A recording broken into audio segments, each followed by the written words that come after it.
Welcome everyone back to a new update. This is version 0.44. I got a few interesting new features for you, so let's get started. The first one has been requested by many people. Is the instead of dropping fault lines, so let's say if I go here and drop a fault line in the ground, you can rotate and stuff like that. Why don't I make the ability for people to draw fault lines? So now we do have this feature. So you hit F7, now you have the ability to draw fault lines. So very similar to the ruler feature, you can now just click on one spot and then drag your fault line to wherever you want. It even tells you how long it is. So if you want a 2 meter fault line over here, and then you want this 2 meter to extend over there, you can click and drag again, and then click and drag, click and drag, click and drag, click and drag. And then if you want to finish it, you can just click and drag here, and then click and drag. There we go. So very easily, very quickly draw your fault lines. The only caveat is once you draw the fault lines, you can't remove them. You can't continue drawing them anymore. You got to go back to editing mode, and each of these are now individual props. So you can take and can resize. You can, you can change colors and stuff. You reposition. If you don't want this long one, let's say if you want to change this to maybe a diagonal line over here, you can just take this, delete it, and then go back to fault lines, and then start drawing a fault lines like that. Okay, there you go. So one of the most requested features finally done.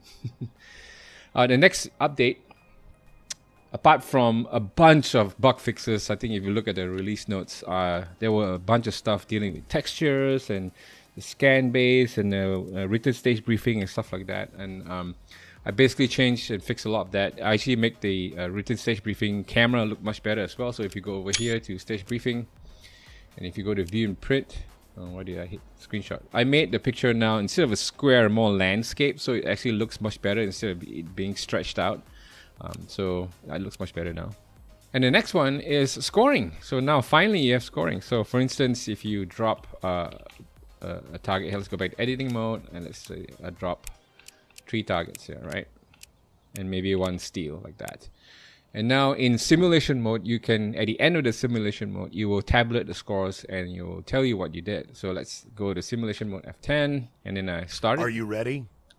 Stand by. Yeah, go. And it's very sloppy shots, but once you hit N. If you're finished, unload and show clear. If clear, hammer down and holster. Range is clear. So as you see, I got Alpha Charlie, and Alpha Delta, and then the popper hit, and then it'll show you your time, it'll show you your points, it'll show you your hit factor as well, and how many no-shoots you've tagged. So Alpha Charlie, Alpha Delta. Let's go take a look. That's Alpha Charlie, and then Alpha Delta. There you go. So please bear in mind, it's not super accurate. So if you drop around somewhere here, it does its best to tell you what the scores are, but they're not ultra accurate. Like there's no overlay in the game. So please bear in mind, you might see some strange, like if you tag a shot right there, it's hard.